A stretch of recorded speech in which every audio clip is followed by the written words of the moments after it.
বহুল কাঙ্ক্ষিত প্রতীক্ষিত সমন্বিত উপবৃত্তি আবেদন শুরু হয়েছে। তোমরা আবেদন করতে পারবা আজকে থেকে। আবেদন ফর্ম ডাউনলোড করার লিঙ্ক, কিভাবে তোমরা আবেদন ফর্ম পূরণ করবা এবং কিভাবে কি আবেদন করবা সে প্রসঙ্গে আজকে আমরা এখানে আলোচনা করব। সমন্বিত উপবৃত্তি প্রদান করবে একাদশ শ্রেণীর শিক্ষার্থীদের মাঝে। একাদশ এবং সমমান শ্রেণীতে সকল শিক্ষার্থী রয়েছে, মানে বর্তমানে যারা একাদশে পড়াশোনা করছে এবং 2026-এ এইচএসসি পরীক্ষা দিবা, তোমাদের জন্য এই সমন্বিত উপবৃত্তি প্রদান করা হচ্ছে। আবেদন করার জন্য কি কি রয়েছে, কি কি তথ্য লাগবে, আবেদন করার নিয়ম এবং আবেদন ফর্ম সবই তোমরা পেয়ে যাচ্ছ আজকের এই ভিডিওতে। শেষ পর্যন্ত দেখো এবং এই বিষয়গুলো জেনে নাও। এই বৃত্তি প্রদান করছে প্রধানমন্ত্রী শিক্ষা সহায়তা ট্রাস্ট, তবে এটা অনলাইনে প্রদান করা হলো মূলত তোমাদেরকে। এই যে দেখতে পাচ্ছ এইচএসপি এমআইএস, এই যে আবেদন, এটা মূলত স্কুলের বা কলেজের শিক্ষকরা করবে, কিন্তু তোমাদেরকে একটা আবেদন ফর্ম, এই আবেদন ফর্মটা তোমাদেরকে পূরণ করতে হবে, যেটা এই যে সবার শেষে দেওয়া আছে। তো এই আবেদন ফর্মটা তোমাদেরকে আমরাও দিয়ে দিব, তোমরা এটা ডাউনলোড করে তারপর পূরণ করে কলেজে জমা দিয়ে দিবা। কলেজ থেকে তারপর যাচাই বাছাই করে তোমাকে টাকা দিবে। অফকোর্স তুমি এই টাকাটা পেতে পারো। অনেক শিক্ষার্থী কিন্তু এখান থেকে প্রতি বছর 8,000 9,000 টাকা করে তারা পায়, এবং তোমরা এই টাকাটা তোমাদের জন্য কাজে দিবে আমি মনে করি। কোনো কিছুই না, হয়তো বা 4টা পেজ তো 5 টাকা করে হলে তোমার 20 টাকা লাগবে। আর যদি তোমরা 10-12 জন বন্ধুবান্ধব মিলে করো, দেখা গেলো একজনে প্রিন্ট করবা, বাকিটা সবাই ফটোকপি করে নিবা। সবই তো সাদা কালো, সো ফটোকপি করতে 2 টাকা লাগবে। সেই জায়গায় তোমরা ওদেরকে বলবো তোমরা নিচের আমি আবেদন ফর্মটা দিয়ে দিব। সেই আবেদন ফর্মটা কোথায় পাবা? আমাদের এই ভিডিও ডিসক্রিপশন এবং কমেন্টে সমন্বিত উপবৃত্তি আবেদন ফর্ম 2025 নামে তোমরা একটা লিঙ্ক পাবা।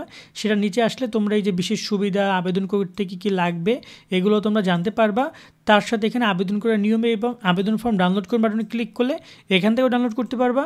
এবং আমরা নিচে এখানে আবেদন ফর্ম দিয়ে রেখেছি, এই যে নিচে তোমরা এটা দেখে নিতে পারবে, এবং এই যে কোনার বাটনে ক্লিক করলে এটা ডাউনলোড হয়ে যাবে। সো তোমরা সেখান থেকে ডাউনলোড করে নিও। ডাউনলোড তো দেখিয়ে দিলাম। এবারে সে আবেদন ফর্ম পূরণ করার ক্ষেত্রে কী করণীয় আর আবেদনের সময়সীমা নিয়ে আমি একটু বলে দিই আগে দেখি।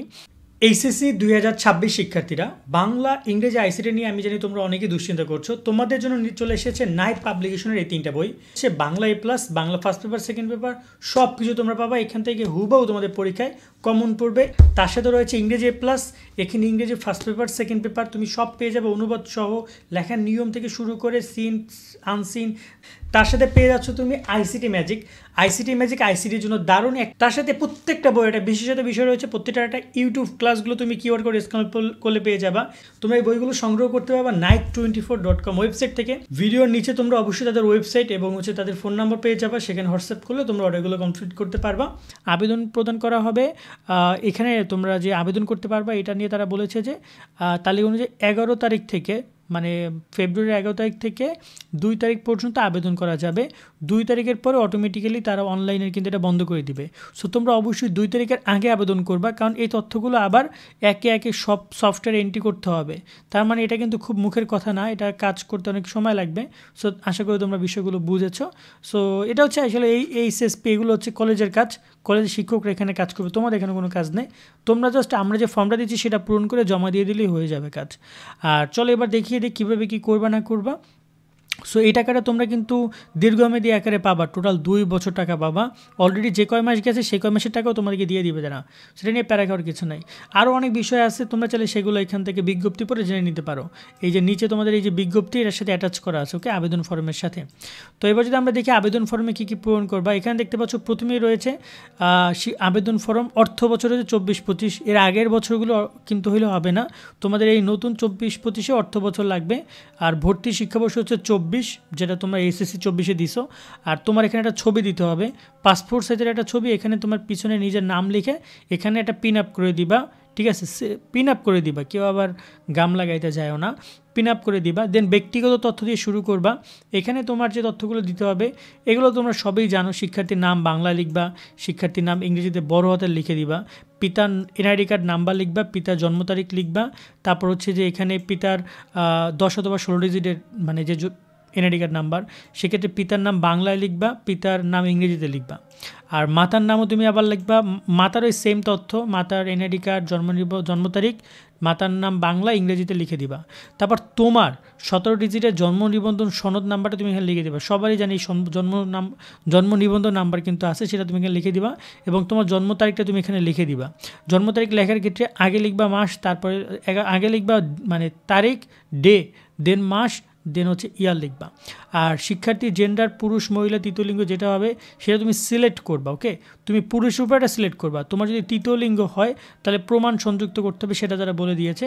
সো আমি জানি তৃতীয় লিঙ্গ হয়তো বা কেউ না, বাট পুরুষ হলে পুরুষের সিলেক্ট করবা, নারী বা মহিলা হলে মহিলার উপরে একটা টিক দিবা, টিক তো বুঝো, একটা টিক চিহ্ন দিবা। শিক্ষার্থীর জন্মস্থান তুমি তোমার জন্মস্থান লিখে দিবা। শিক্ষার্থী ধর্ম তোমার ধর্ম লিখে দিবা। সেখানে তোমার জন্মস্থান অবশ্যই যে কোনো জায়গা হইতে পারে, সেটা তুমি লিখে দিবা। জায়গার নামটা জেলার শহরদের নাম লিখে দিলে ভালো হবে, জেলার নাম লিখে দিলে ভালো হবে, জেলা বা উপজেলা। আর শিক্ষার্থীর ধর্ম হিসেবে তুমি ইসলাম বৌদ্ধ খ্রিস্টান যেটা আছে সেটা লিখে দিবা। এরপর আসি শিক্ষার্থীর স্থায়ী ঠিকানা। এখানে তুমি তোমার বিভাগ লিখবা, যেমন আমি আমার বিভাগ দিয়ে বুঝাচ্ছি। আমার বিভাগ হচ্ছে বরিশাল, তারপর হচ্ছে জেলা হচ্ছে পটুয়াখালী, উপজেলা হচ্ছে দুমকি, পৌরসভা আমার নাই যেহেতু আমি উপজেলায় থাকি। অনেকের আবার জেলা হিসেবে পৌরসভা আছে, তাদের আবার উপজেলা নাই। যেটা হবে সেটা তুমি লিখে দিবা। দেন ইউনিয়ন ধরে নাও যে আঙ্গারিয়া বা আমার যে ইউনিয়নের নাম লিখে দিবা, ওয়ার্ডের নাম লিখে দিবা, পোস্ট কোড লিখে দিবা। প্রত্যেকটা ইউনিয়নের বা একটা উপজেলার কিন্তু একটা পোস্ট অফিস আছে, সেই পোস্ট কোডটা তোমরা কই পাবা? এখানে সিম্পলভাবে ধরো না, আমি যদি আমার এলাকার নাম লিখে দিই, ধরো না যে আমি লিখব দুমকি, এই যে দেখতে পাচ্ছ পোস্টাল কোড, এরকমই লিখে দিবা, দেখবা যে পোস্টাল কোড চলে আসছে 806। এরকম তোমরা মানে গুগলেই পেয়ে যাবা, এগুলোর জন্য তোমাকে মানে যাইতে হবে না, আবার অফিসে যাইতে হবে না, ঠিক আছে? সেই পোস্টাল কোড এবং দেন তুমি ঠিকানাটা আরেকবার লিখে দিবা, যে আবার মানে ধরনা লিখবা যে দুমকি, মানে তোমার প্রথমে থানা, এবার উপজেলা এবং জেলার নাম লিখে দিলেই হবে ঠিকানার ক্ষেত্রে। শিক্ষা সম্পর্কিত তথ্য, পূর্ববর্তী শিক্ষাগত তথ্য, লাস্ট যে পরীক্ষাটা তুমি দিয়েছো, যেমন ধরো তোমরা তো এখন সবাই এইচএসসিতে পড়ো, এসএসসি তথ্য দিবে। এসএসসিতে তুমি কোন বিভাগে ছিলা, কোন জেলায়, কোন উপজেলায়, কোন পৌরসভায়, কোন বোর্ডে। ঢাকা বোর্ড হলে ঢাকা বোর্ডের ইনফরমেশনগুলো দিবা, প্রতিষ্ঠানের নাম দিবা এবং পূর্ববর্তী শ্রেণী কী ছিল, যেমন দিবা এখানে তুমি দশম দিবা। পরীক্ষার নাম ছিল এসএসসি, রেজিস্ট্রেশন নাম্বার কী ছিল, তোমার যদি এসএসসির রেজিস্ট্রেশন নাম্বার যেটা হবে সেটা তুমি দিবে এসএসসির। আর এসএসসির জিপিএ যেটা হবে সেটা তুমি দিবা। উত্তীর্ণ হওয়ার বছর মানে পাশের সাল কত ছিল সেটা দিবা। তো এই তথ্যগুলো আমি যদি একটু বুঝিয়ে বলি, তোমার এসএসসির রেজিস্ট্রেশন নম্বর, এসএসসির জিপিএ, পাশের সাল 24 দিবা, যাতে 24 যাতে 23 তারিখ সেটা দিবা। আর পরীক্ষার নাম এসএসসি দিবা, পূর্ববর্তী শ্রেণী দিবা দশম। আর বর্তমান তুমি সেখানে হিসাবে তুমি এখানে তোমার নাম, বর্তমানে যে কলেজে পড়ছো সেই কলেজ কোথায় আছে সেটা বিভাগ, জেলা, উপজেলা, পৌরসভা, শিক্ষা প্রতিষ্ঠানের নাম, শ্রেণী, তুমি কোন গ্রুপে পড়াশোনা করছো, মানবিক, ব্যবসা, বিজ্ঞান সেটা লিখবা। শাখা যদি থাকে লিখবা, না থাকলে লিখবা না। কলেজের যে কলেজের রোলটা লিখে দিবা, সঠিকভাবে কলেজের রোল লিখে দিবা।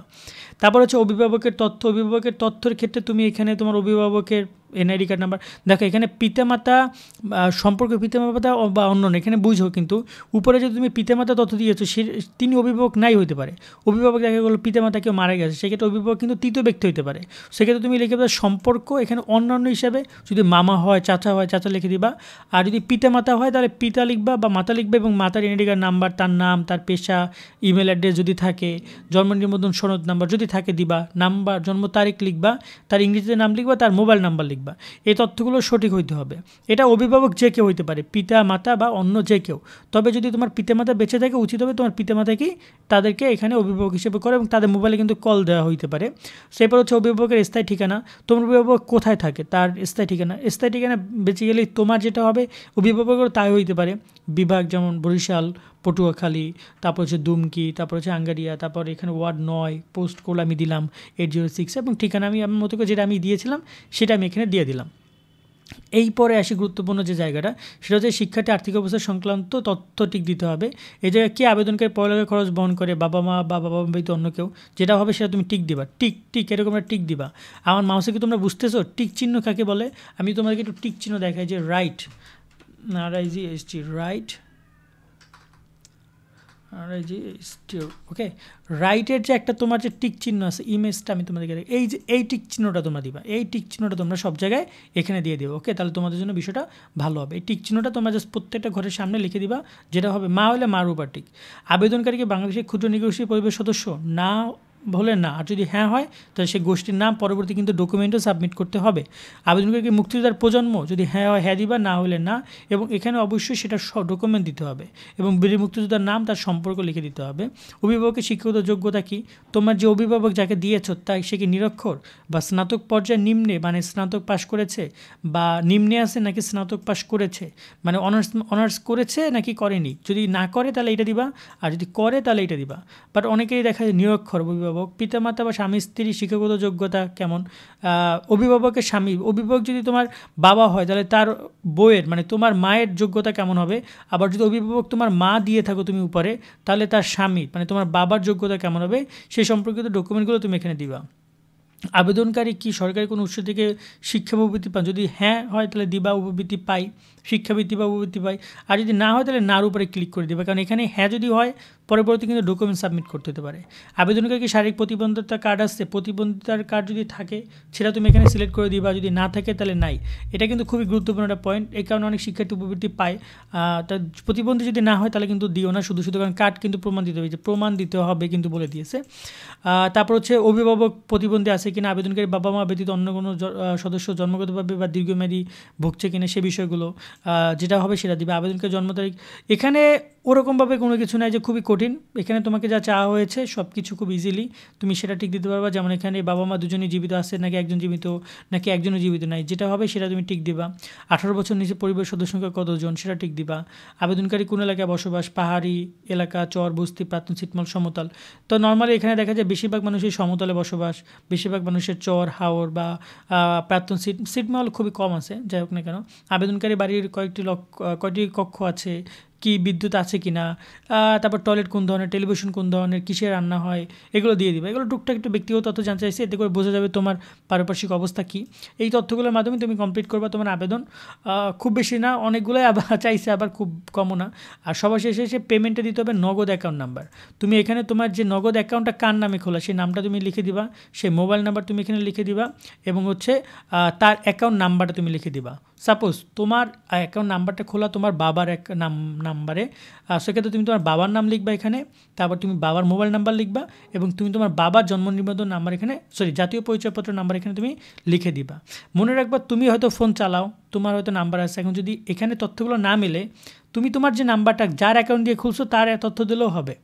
তুমি এখন তোমার মারটা দিয়ে খুলছো, তোমার মায়ের নাম দাও, মার এনআইডি কার্ড নাম্বার দাও, আর তোমার নাম্বার দিয়ে দাও যেটা দিয়ে তুমি খুলছো। তো এই হচ্ছে ডকুমেন্ট, এবং ডকুমেন্টটা তোমরা এই যে এইটা কিন্তু তোমার আমাদের যে সম্মানিত উপবৃত্তির যে আবেদন ফর্ম সেটা তোমরা নিচে পেয়ে যাবা। আরও একটা তোমাদেরকে একটা ইনফরমেশন আমি যে দিয়ে রাখি, তোমাদের কিন্তু এই একটা উপবৃত্তি না, আরও প্রায় মানে আমাদের আরও প্রায় 4টা উপবৃত্তির আবেদন চলছে, এটা নিয়ে প্রায় 5টা উপবৃত্তির আবেদন বর্তমানে চলমান রয়েছে। সো এখানে তোমরা এই আমাদের ওয়েবসাইটে shobhansri.com-এর ওয়েবসাইটে তোমরা এইগুলো আসলে পড়তে পারবা, বিষয়গুলো জেনে নিও একটা একটা করে। আমি এখানে অনেক ডিটেলস কথাবার্তা বলেছি, বাট আজকে এখানে আর ভিডিওর বড় না করি। সকলে অনেক অনেক ভালো থাকবা। আল্লাহ হাফেজ।